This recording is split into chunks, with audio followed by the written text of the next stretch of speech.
terrorists in Afghanistan for my wife on the way down, and she was crying. Someone sent her a picture of the Navy corpsman that was killed. It's just a very dark day in American history, and our hearts go out to the families of the fallen.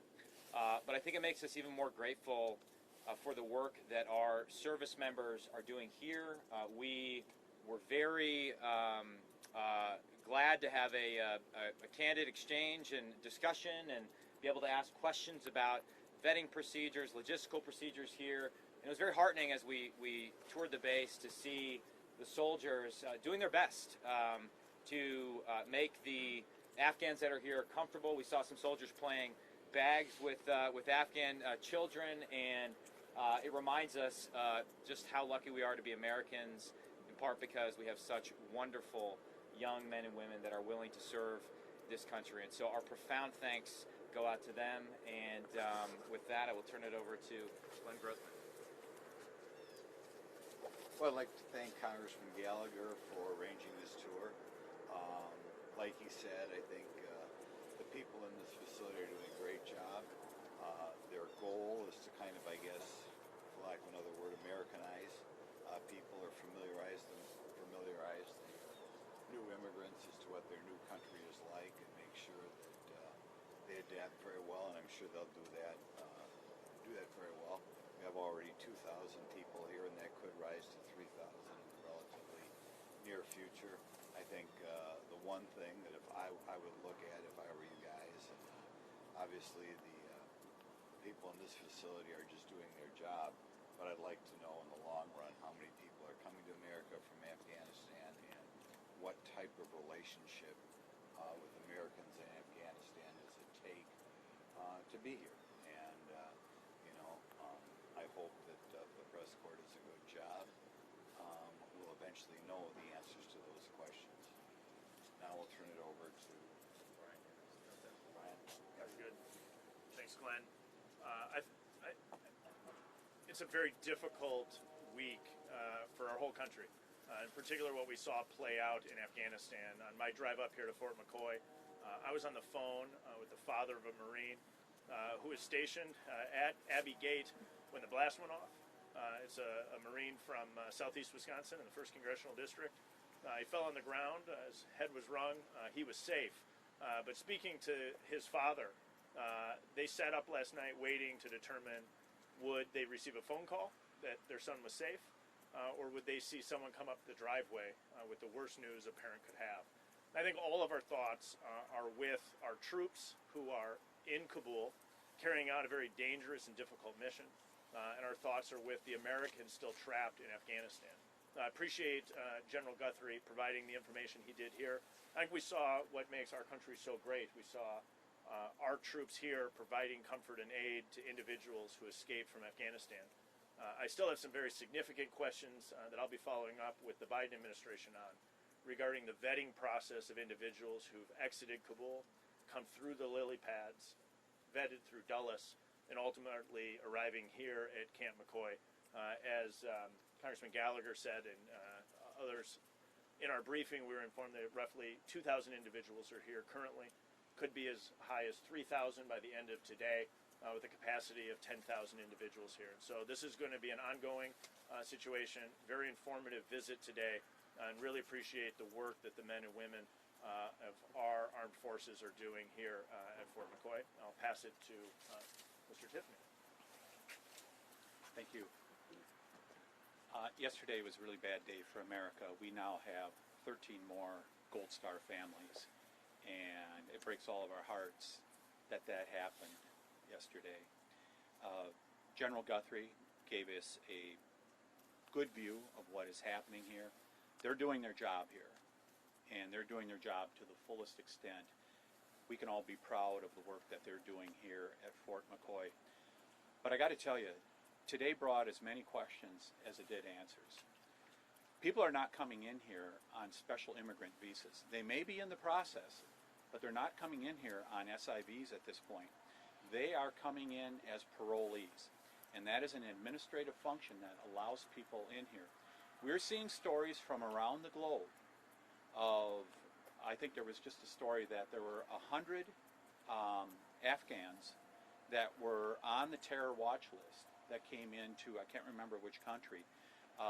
We're hearing some stories from Europe that some of their countries are saying, we cannot accept more migrants. And they're very concerned about what is happening in Afghanistan at this point. It is the hotbed for terrorism. And I'm very concerned with the Biden administration. I mean, think about what President Biden has told us. Over 6 weeks ago, he said, no, the Afghans can handle this. Their government and their army is strong. We found out that that is not the case. He said Al-Qaeda is not in Afghanistan. The administration had to reverse course and say that's not the case. Al-Qaeda is in Afghanistan. So I am reluctant with the current makeup of this administration and with Department of Homeland Security Director Mayorkas in charge of DHS, as well as what the State Department is doing. Are they doing a thorough vetting? Because we cannot have terror imported into the United States here. We have to be very careful at this point to make sure that those who legitimately belong here, and we want them to be here. I have talked to soldiers who served that are from the 7th Congressional District that said we want to see those Afghans come here who have helped us when we were in Afghanistan for 20 years. But we have to make sure that the bad guys like ISIS, Al-Qaeda, and the Taliban do not embed people into the refugees and send them here to America.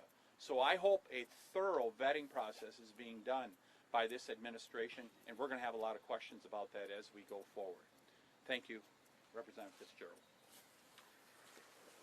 Yeah, I'm here today because I was curious, spending a lot of time at Fort McCoy over the years in the 27 years that I was in the reserves, just to get kind of a lay of the land, and we got that today.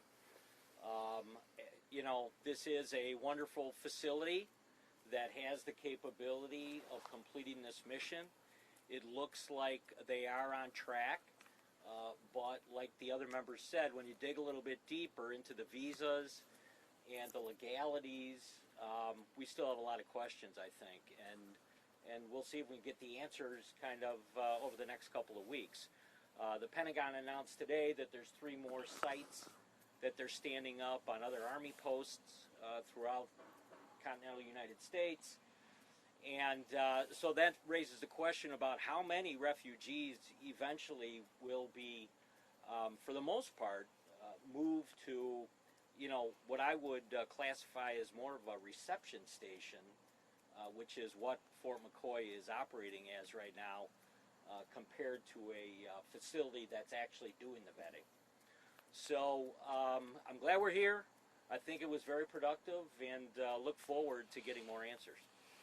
We're going to take some Happy questions. to open it up to a handful of questions. Congressman Tiffany, can I start with you? I'm curious, who told you here that there are people inside the gates right now that don't have special immigration visas? If you have a number on that? Yeah. Yeah, you want to go ahead?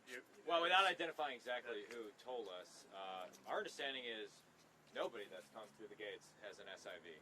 Nobody here. Nobody. We may have people that are SIV eligible. Right. It's a multi-stage process to get the SIV, and maybe because they went through the first referral, someone who had worked with them, an American citizen, an American soldier, American Marine, vouched for them. They were midway through that process, and that got them on the bird out of Afghanistan.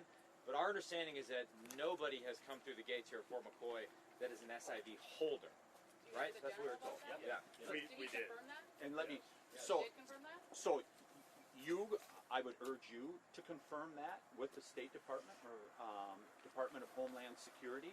But that's what we heard, is that they may have been in the pipeline for an SIV, that they had their application in, but they had not completed the process, is my understanding, and they came in under the parole authority that the federal agencies have. So what is that? I asked if the general I- confirmed that because 2 days ago, Senator Johnson said that the general could not confirm that they don't know how many people have ID. So I went down into my notes off of our meeting that there were no SIV holders. There's people inside the pipeline to gain SIV access. There's obviously a large number of families that are at this unit, where one individual in that family unit may be in the application process, but does not hold a special immigration visa at this time. So what did That's you learn separate about the than vetting IDs. process? What's that? So what did you guys learn about the vetting process in today's briefing? I think the thing to take away. You step over, you can. I think the thing to take away, because you have nobody with a special immigration visa. You've got P1 and P2s, which is a lower level, and there's some people who don't even have that. Now, maybe the people who don't have it are 2-year-old kids. That I don't know. But I guess I was a little surprised, and it's not these people's goal to determine who they get, right? They're doing a great job when they get what they get. But somewhere higher up, we've got to find out who's being let in this country and who isn't, and what standards we have. And I guess that's what I'll be looking into, and I hope you're all looking into it too, because you would think that you are just limiting this to people who have, close ties to either the American government in some fashion, or the American military, or American companies of some fashion over there, and maybe broader than that. So we'll have to wait and see. So what do you know about the standards that exist right now? Okay, my biggest takeaway from the vetting process today, and jump in, is that most of the vetting is actually not happening here at Fort McCoy. There's at least 2 stages that people go through where most of the vetting is happening. One is, as Congressman Stile mentioned, at these lily pads where we get people out of Afghanistan, they're in another country, and we're processing, and that's where we're doing the initial check against the terror watch list. There's an interagency process in place to make sure we're not letting bad guys come into the United States. But then they go through a port of entry at Dulles, and that's where the second stage of vetting happens. And by the time they get here, they've already been granted a parolee status. So they are doing some vetting here, biometrics, following up, trying to piece together whatever identification these people have, seeing if they're eligible for work permits, things like that. But most of the national security vetting is happening prior to people arriving at Fort McCoy. Okay, so how would a suspected Taliban member skirt those standards and those vetting processes? Those are a lot of the questions I think that we walked out of here still asking. What is the process from here? These people that are here, you said there's 2,000 already, could be up to 3,000 by the end of the day, and potentially a total of 10,000. I mean, how long will they be here? What are we looking at? What's the? They are guessing 2 to 4 weeks, and because it's a new thing, the first people just arrived a week ago, less than a week ago. They still don't know themselves, but they told us that they felt it would take 2 to 4 weeks to educate these people the degree to which they have to before they send them on to some charitable agency. Where is that? Are they just taking them to the gate, or are there places that they're being sponsored that they're going to? They will be sponsored and taken around the country. They're There's not just dropped out here. I think it's fair to say there's a very early stage sponsorship process underway. Another area where we have follow-up questions, and I'm not, unless I missed it, I don't think there's an actual instance of someone being sponsored and released to a sponsored family. We've had some instances of American citizens leaving, some non-American citizens leaving because their spouse was an American citizen, and there is nothing stopping a parolee who wants to leave from leaving at the end of the day. Congressman Stile, can I follow up on the story you were telling initially? And I'm curious from all of you, do we have any collective knowledge on how many Wisconsinites or how many service members from Wisconsin are still in Afghanistan at this hour? Yeah, I don't have the collective data. I have the story of an individual who I know very well, who is a Marine stationed in Kabul, carrying out this mission. He's been serving a number of different roles, but it was particularly at Abbey Gate on a regular basis. His father and I spoke this morning. His son is alive, was knocked over by the force of the blast at the gate, but he was there, and this soldier, or this Marine's father and mother, stayed up last night waiting. Would they receive a phone call that their son was okay, or would they see someone come to their driveway with terrible news? And early this morning, I think about 5 a.m., he got a phone call from his son that his son, while knocked over, was overall okay. But there's still a number of Americans who did not receive that news last night, and our soldiers are in an incredibly dangerous and difficult mission in Kabul, and will be there for a number of days. And it's a reason I think all of us should take pause and pray for our soldiers who are conducting this mission, as well as for the Americans that still need to be evacuated from Afghanistan. Are any was Do you know of any other? doing right now? What are the refugees inside Fort McCoy doing right now? We just did a driving tour. We saw some out going to the commissary, getting food. We saw some children playing with American soldiers. We saw some talking on cell phones. A variety of different activities right now. A quick comment on that. I think part of the problem is, in order to meet that August 31st date, we're having to retrograde American troops and equipment right now. And it's part of the reason why we urge the president to abandon the arbitrary withdrawal date until we have assurances that all American citizens that want to get out are out of the country. Because we can't leave people behind.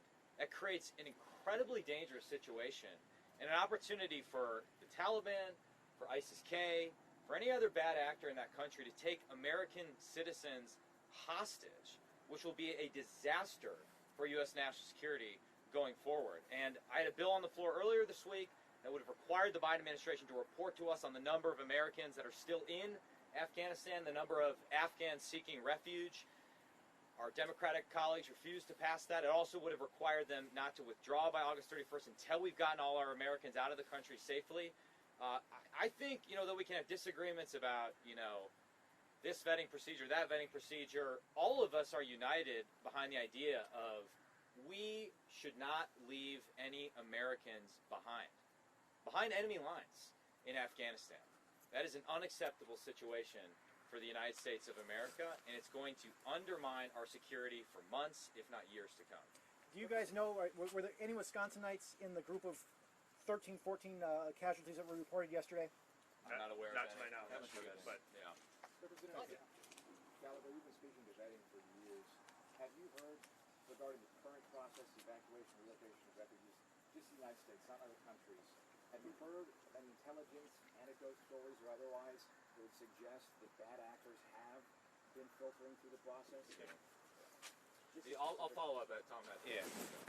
So we're seeing stories that are coming from the press overseas. The French interdicted someone who had terror ties that they are dealing with. There was a story out today, I can't remember which international outlet, where they said there is as many as 100 that have been interdicted, I believe, in Qatar that hit the terror watch list. And that's really the great concern. So, talk about the SIVs just a little bit more. In the first quarter of this year, 84% of the SIV applications coming out of Afghanistan were rejected. 84%. And when I see the executive agencies that they're using this parole authority that they have, are they trying to sidestep or accelerate people through this process? That's not what should be happening here. It should be a very rigorous process that people are that they have to go through. And the other thing that is so important with this is that it really should be done in a third country.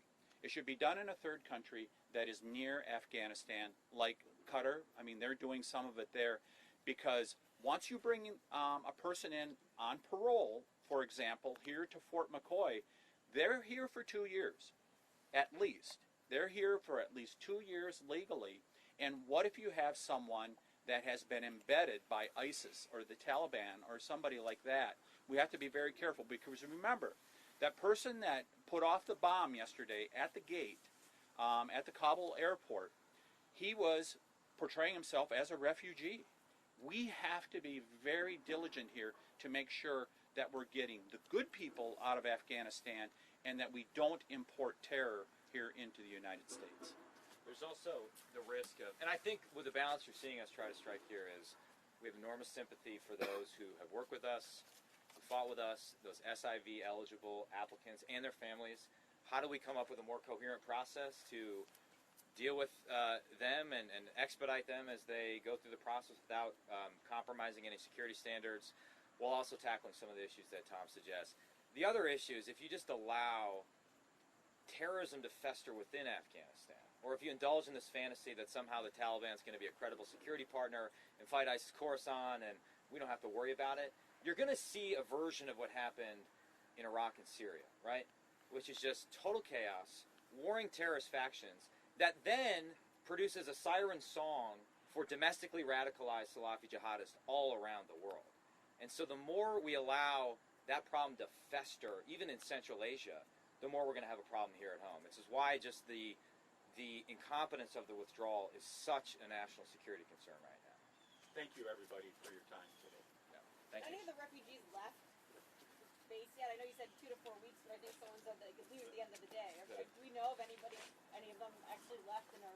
A U.S. citizen left, as well as a non-U.S. citizen who departed with their citizen spouse. But there is nothing preventing an individual who's obtained parolee status, which is the vast majority of the individuals here at Fort McCoy, from departing the base. It's one of the questions I think we have as a collective group is about this vetting process. And as we look at the collapse of Kabul, the mistakes made by the Biden administration, it shifted an ability to have a thoughtful vetting process, as was going on with the SIVs, into a very haphazard and rushed process. And some of the concerns that I have and I think are shared by my colleagues are we making sure all the steps are being taken that we can to vet these individuals? There's a collective need to make sure those individuals who truly help the United States of America, and there's countless stories of Afghans who stepped up and assisted United States forces to make sure that they have access and are taken care of, but to also make sure we're vetting through any individual that would have nefarious intent. Family could literally walk to the gate and walk out today. That was the information we were given. They felt that they're treating him pretty well, and that they would make a mistake to leave. That it was a lot stronger carrot than stick. They had a good, strong carrot to keep people here. What kind of accommodations are they in? Are they in barracks? Are they in tents? Or how are they They're in being barracks. fed? Yeah. Is there And they're I mean, Scott, you've actually lived in these barracks. Yeah, I think I stayed in a few of them over the years. That's right. Yeah. Is there enough capacity if we hit the 10,000 number? Well, that is what sets the 10,000 number. We asked the general that specifically. We said, what is the cap? And he said 10,000 based on the resources, based on the building, based on the mess, what they could provide for meals for everyone that's here. So that's where the limitation lies. So, I was thinking, World War II barracks, were they retrofitted? Were they? And, there's obviously been a lot of improvements, and there doesn't seem to be a question as to whether or not that any of the facilities they're utilizing are very in good condition. And this has So, handicap facilities. Yeah, and I didn't have any concerns based on what I saw was available to any of the refugees at all. Do you know how many planes are coming in a day? Or any of it, that you could have up to another 1,000? I don't think. a day? Well, I don't think they really have kind of that. Do they just show up? Do they know that they're coming? That's not part of the mission here. Is to necessarily anticipate how many refugees are here. I mean, they need that knowledge on short order to be able to deal with them. But that's not part of what the mission is here. Fort McCoy's mission, like I said earlier in my earlier comments, is to provide a reception station, and that's basically what's going on here right now. So Yeah. again, all this information is from the general. It's from a mix of people that were in the room. We There had were some State other Department officials, we had immigration officials, and then we had the general and his staff there. So it's a mix of people. A briefing the general led. Yeah. And the soldiers have gone above and beyond in terms of providing, food that's sensitive to the culture in Afghanistan. Really providing a safe and nurturing environment for the people here. So I don't think we have any concerns at all about the billeting and the lodging and the support that people being brought here are getting from our soldiers at Fort McCoy. No, none of these facilities were like mothballed, and now they reopened them. As a matter of fact, there were Army reservists and guardsmen that were just here that probably completed their regular annual training. And, so it was kind of, on the timing front, it worked very good that they could simply move the refugees into kind of the building that already existed and was being utilized. Part of the reception site to sort of educate them on the culture a little bit and work with them. I mean, Yeah, they it's did job talk. training, but They I did mean, talk what are about they, that. Like, what?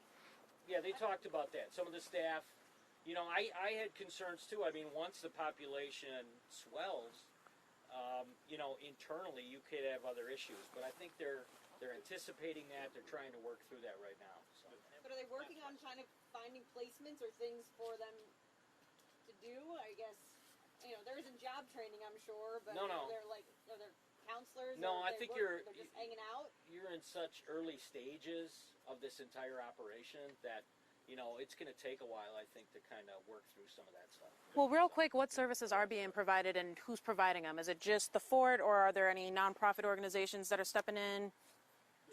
There was reference to some nonprofits that were helping with some of the, I guess you'd call them care packages upon arrival.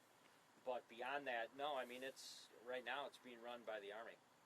Yeah. But they're working in coordination with outside groups. We didn't get into the nuanced details, but I think the general view is our drive through the facility where you could see individuals staying, is that the care being provided by Fort McCoy is top notch. Yeah. Thank you all very much. Thank you. Thank you.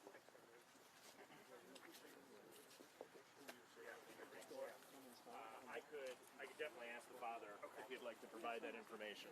Oh, sounds like you're asking the same thing I am. So